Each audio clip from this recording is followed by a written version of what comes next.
Hello, I hope you've had a great start to your week. This episode is going to be all about building your kit. I wanted to talk about this because I myself am in the process of renovating my kit, rebuilding my kit, whatever you want to call it. And the reason I'm in this process is because my entire client roster has changed. My business has made a huge shift. I lost a very big client in December of last year, and I also had a few other clients either shut down their businesses or relocate. So there are some big changes in my business. I need to make sure my kit is more cost efficient for me to maintain. I also have a lot of stuff in my kit expiring, and wedding season and a busier season here in Toronto is just around the corner. So as my business is shifting, as things are picking up, my kit needs to be responsive to these changes in my business. With all these changes happening, I also want my kit to be more lean. I mentioned more cost effective, of course, which means more pro-friendly products, so I'm not spending extra money on depotting. I don't want unnecessary packaging. I don't want to spend a lot of my time doing a lot of reorganizing and depotting and labeling and all of this stuff. And I wanted to kind of let you in on this process, how I'm approaching this, and I wanted to share a few things that you should be keeping in mind whether you're building your kit right now or your career is going through a bit of a shift. I'm hoping this can be an episode that you can come back to just to get more logical and centered about kit building because it's so easy to get carried away. I think I wanted to start by just reviewing how your makeup kit should function because I do talk to a lot of artists who are spending unnecessarily, who are getting overwhelmed by what they're seeing on social, and who are really losing sight of where their effort and energy should be going when it comes to building a pro kit, and quite honestly, what a pro kit actually is. Your makeup kit is basically your office, so it needs to be equipped with all the tools that you need to do your job. And very similarly to an office space, it's something that you're going to have to pay into regularly. So you want to make sure that what you're paying into will actually help you work and help you with your business. Part of your job is to make sure you look professional, make sure you are prepared, and your kit also kind of has to do some PR work for you. It has to speak to what your brand is and what you want to get across to your clients. It also has to be functional, practical, and something that you can afford to maintain. And I will remind you at this point that the more you spend on this job, the less you earn.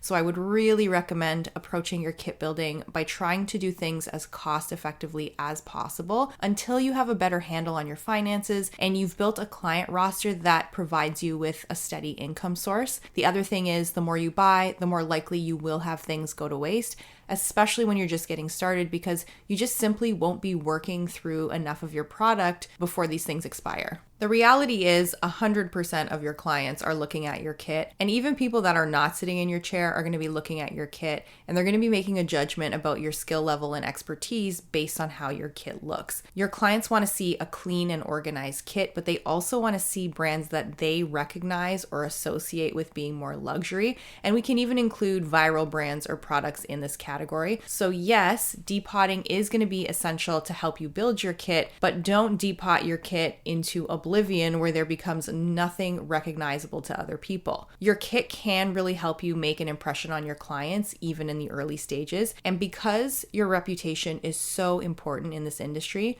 when you're first starting out, you have very few chances to build your reputation because you won't have many working opportunities or opportunities on set for that first little while. So part of making an excellent impression involves having a kit that looks clean and organized and that has products that people associate with being successful. This doesn't mean your whole kit has to be luxury. It just means that you have to have a few things in your kit that people can identify with what they think a successful professional makeup artist would carry, because people do treat you differently based on how you present yourself. While we are kind of on the topic of depotting, there's two things that I want you to consider or be mindful of, and that is cost and function. I think I just spent $200 on a smaller order on palettes, and that doesn't even account for the cost of what's going in them. So if you're new or you don't have any pro discounts, the cost of things is obviously going to be higher for you. And I have to be honest with you here, when you first start, you'll be working so little, you might not even make $200 in a week. So it might be helpful to remind yourself when you're making purchases how much you have to work to pay for the products you're adding into your kit. And just as what you buy for your kit is extremely personal and has to be tailored to your artistry and what you do for the clients that are booking you, your depotting has to be the same. I say this all the time time, what works for one artist may not work for you, and this goes for everything, including your depotting. If you're going to depot something, you have to make sure it actually fits into your workflow or how you like to work. You have to make sure the product is still going to perform the same. You want to make sure you can depot things easily and quickly with minimal damage. So my suggestion is, whether you're just starting out building your kit or you're looking for a more efficient way to work, or maybe you're someone that's like me who's just kind of going through a kit overhaul, take into consideration more pro-friendly products or products that don't actually have to be depotted or products that can easily be depotted at a low cost. Buying a full color range of things at Sephora at close to market value and then having the additional cost of whatever it is to depot all of that product and the time it takes and the damages you're going to have to write off, this is not a sustainable practice for an average working artist because it is going to cut into your profits quite significantly. It's also completely unnecessary. Because we're working at a time where there are so many good products available everywhere at different price points, from pro-friendly brands to brands you can buy at Sephora or the drugstore, it's easier for us now. When I started, it was so hard to even get a pro discount, and the selection of pro-friendly makeup I had available to me in Toronto was very small. So I was kind of stuck buying very specific things, and I didn't have an option to save money on certain items or buy things in bulk or larger palettes. So now is really a great time in life or in the world to be a working makeup artist because there's things available to you and easily accessible to you that are high quality at all different price points. I haven't really spoken about finances all that much on this podcast yet, but I'm telling you as someone that's over 40, working this job, living in a very expensive city, please prioritize saving your money wherever possible. And I know it's extremely hard to do this with your kit, but you will thank me later. You do need to think about your future, the future of your business,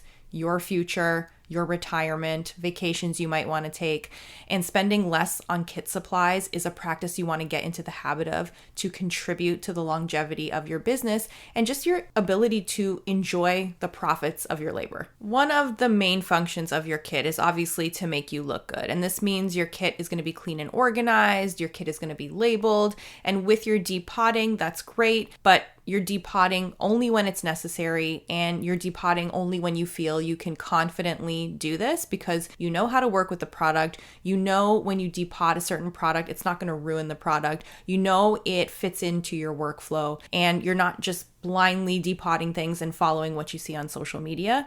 And while we're on the topic of depotting and talking about our kits, I also wanted to touch on this idea of having a micro kit or a mini kit. And I've seen this a lot on social. I don't know if it's because I've been looking up depotting videos on Instagram, but I am seeing a lot more of these tiny kits. And this is something that I know is interesting to us. And I think it's something that you can do down the road when you have way more experience and you're more confident with your skills. But I wouldn't recommend a micro kit or a mini kit when you're first starting out, because I think you'll find it will bite you in the ass because you're not really experienced enough yet to work with a very lean kit. Something is going to come up that will trip you up, and it's going to be a huge problem for you on a specific job, and you don't want to tarnish your reputation or screw up earlier on in your career. I mentioned this a couple minutes ago. You want to put your best foot forward on every opportunity that you're presented, especially in the beginning when these opportunities are few and far between. I also mentioned that when you're first starting out in those first few years, it's important that you quickly build a reputation as a makeup artist that is prepared, professional, and reliable. So I would actually encourage you to maybe overpack and carry more than you think you need to so that you're prepared for anything. Eventually, as you get more experience, then you can start to work with a smaller kit, remove some products, or if you want to even go down to a micro kit. When you have more experience using color theory, color adjusting, and you know exactly how to do things and you're in full control of the products that you're using, then you can show up to a job with 3 foundations and some color adjusters. But you should really only think about doing this when you are more experienced and not a second before that. I have seen a few really big artists on social media, and I know a couple of very experienced artists who are in my circle here who work with a very small condensed kit, and they can get away with this for 2 reasons. The first reason is they have the technical skill to be able to really maximize the use of everything in their kit. And the second reason is that they are likely in a position where they are very respected by their clients and peers, so they will have the upper hand on a lot of jobs. And this is something I wanted to mention, especially if you're learning from artists on social media who are working with a lot of celebrity clients or who are very well known. Makeup artists at this level get a different level of respect from the people they work with, and they can get away with more because they have celebrity status versus someone like me and you, where we're very much working artists, and there aren't going to be a lot of situations where we are going to be able to say, no, sorry, I don't have that. No, sorry, I can't do that. Or no, I don't do this. Because it's going to affect you negatively and you won't be hired back because clients will see you as being difficult to work with and underprepared. Another recommendation that I have when it comes to making sure your kit really prepares you for the work you're going to be doing and why I feel like the mini kit is just not the answer, I would actually suggest that wherever you are struggling in your artistry, you actually want to over prepare for that with the products in your kit. So what I mean by that is if you struggle with deeper skin tones, and I'm going to use this example because it's a very common struggle with a lot of artists, stock your kit with more deeper skin tone foundation and concealers, because if you're not comfortable with color adjusting, it's going to be much easier for you to color match your client this way versus trying to mix things on the spot when you're not confident in this area of your work and you don't have a lot of experience with color theory, or it's something that intimidates you. Another example demonstrating the same kind of idea, I have a lot of clients where sometimes I have 10 minutes to do a makeup application. I've done makeup applications for full-on beauty campaigns where my clients have only given me 20 minutes. So in those situations, every minute that I have is extremely valuable, and I'm very confident color mixing and with color theory, but sometimes I just don't have the time to do all the mixing and adjusting that I would normally do. So for those jobs, I would overpack with my foundations, and instead of carrying, 3 shades of Face Atelier foundation, I'll bring 8 and all the adjusters, because it's just faster for me to work this way, because I'm going to be put in a position where my time is really challenged and I have to do everything I can with how I pack my kit to make sure I can deliver on the job that I've been hired for. When you cut yourself short by downsizing too much or not stocking your kit appropriately in the first place, these are all things that are going to affect your performance on the job, and this is something that can really affect your reputation, which will affect how much you earn, how fast you can build your client list, and so on and so forth. The kit building process is ongoing. It's kind of like an evolution, and it's never just a one and done. And what you have to do when you're building your kit is you almost have to be on a constant feedback loop with yourself every time you work, paying attention to what is working, what isn't working, and noting what needs to be improved and how. And this is how you should prioritize building your kit, not only by what you see artists using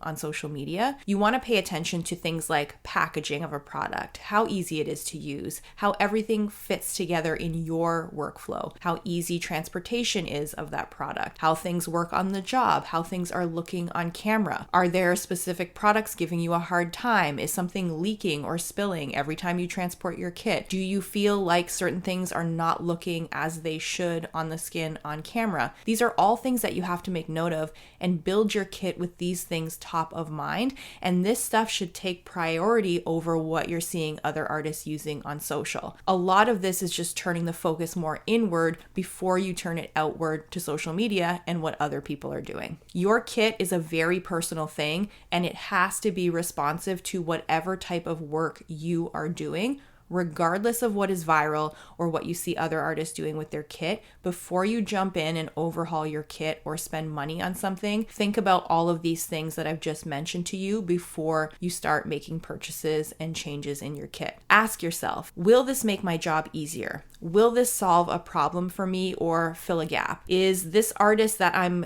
being influenced by doing work I want to do? What reasons do I have to trust this person and their recommendations for products or kit organization? Or even business advice, really. You need to look at the source of the influence and make sure it is aligned with the type of kit you want to build, the type of looks you want to do, the type of career that you want to have. You also just have to accept that there is trial and error with this job. It's a normal part of building your business with products, with application techniques, with business practices. Remember that certain products may work for somebody else, but they might not work for you. There's going to be some products damaged while you're depotting. Some of the things you try with your kit building and kit organization may not work. Some of the techniques you try may not work. So this is all part of the learning process. Let's move on to, I guess, more specific product focused information. I know you're definitely expecting me to talk about this if I am talking about kit building. I don't think on this episode I'm going to get into brands specifically. I feel like that's something we can do on future episodes.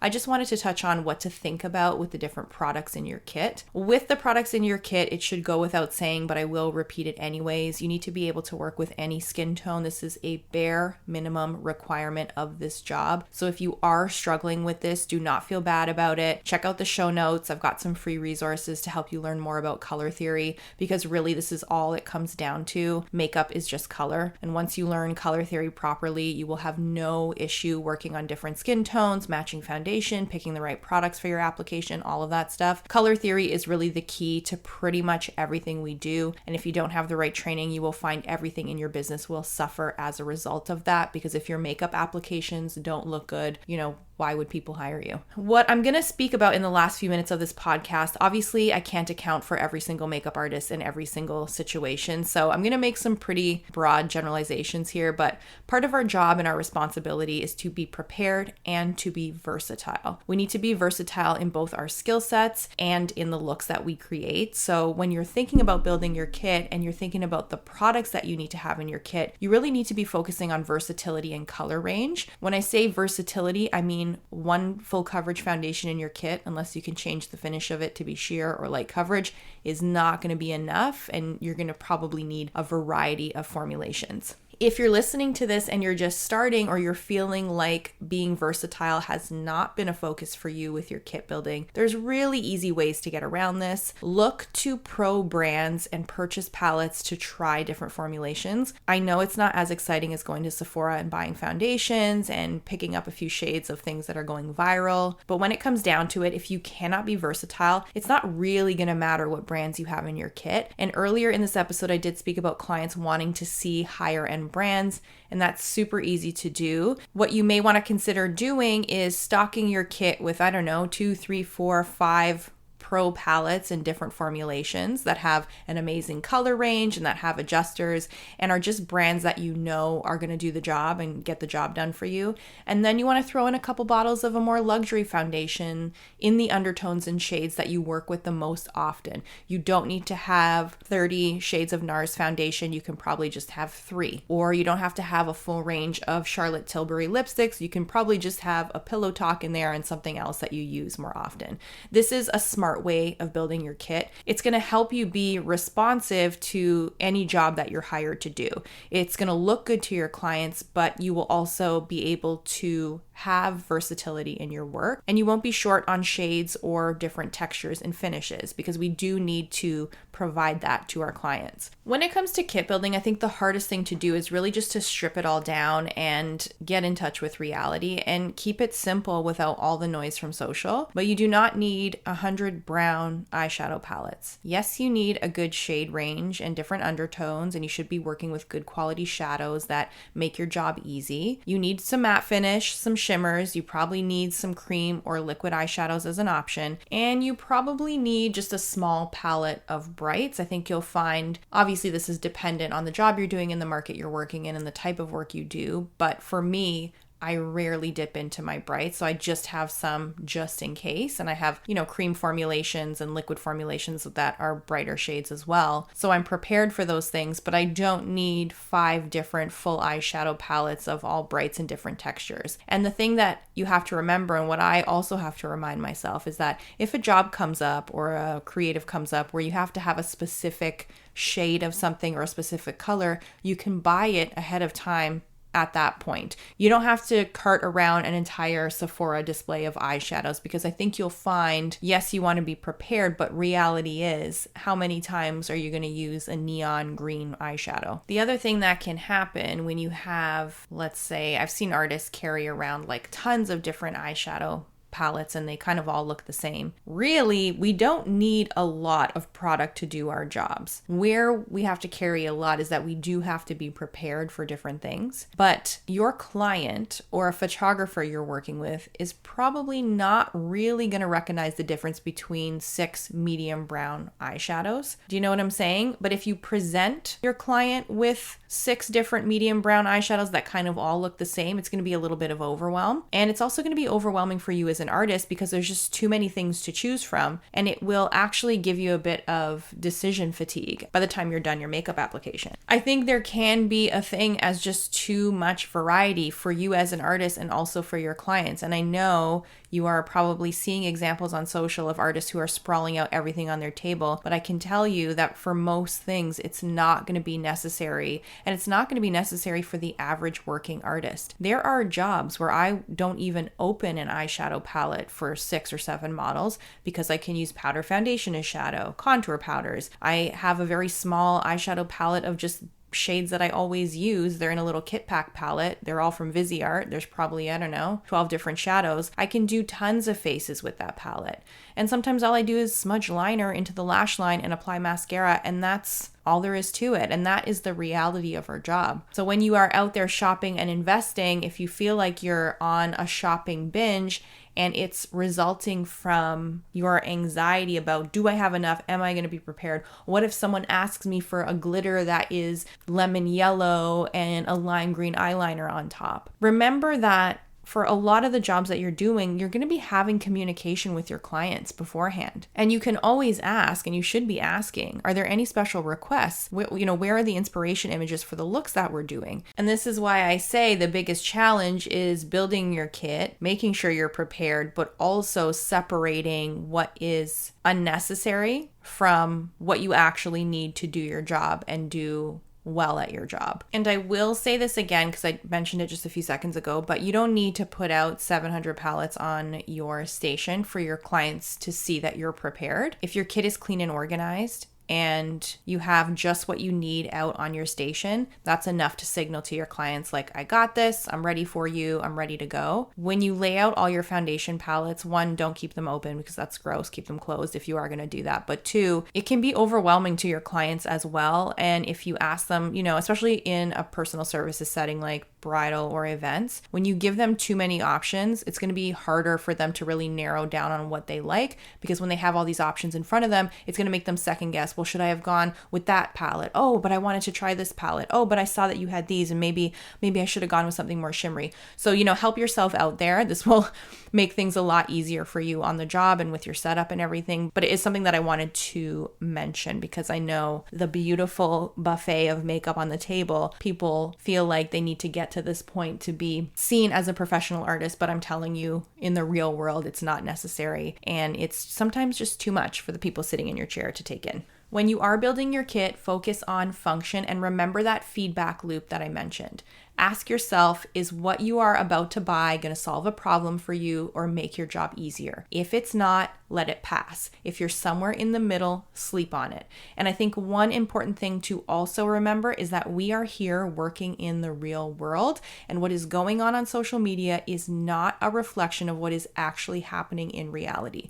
Social media platforms, the people who design these platforms, create algorithms that keep you on the platform for as long as possible. And they do this through preying on your emotions, and it's usually a negative emotion. And it is important to remember this in everything that you're doing. If you're listening to people or you're learning from people on social, also remember this. You may have some great mentors, and there's so many great people in our industry creating content for makeup artists. But when you hop onto a platform, yes, you have the things that are going to be helpful to you for your business, but the platform is also going to present other things to you that may affect your finances, your business, your mental health, and not in a good way. So it's really important to be clear on this. I did feel it was important to mention this on this episode because I think, the majority of us, if not all of us, are now only influenced by what we see other artists doing on social. And this will affect what products you purchase for your kit. 'Cause when you hop on the platform, Instagram will deliver so many products you've never heard of before, or they'll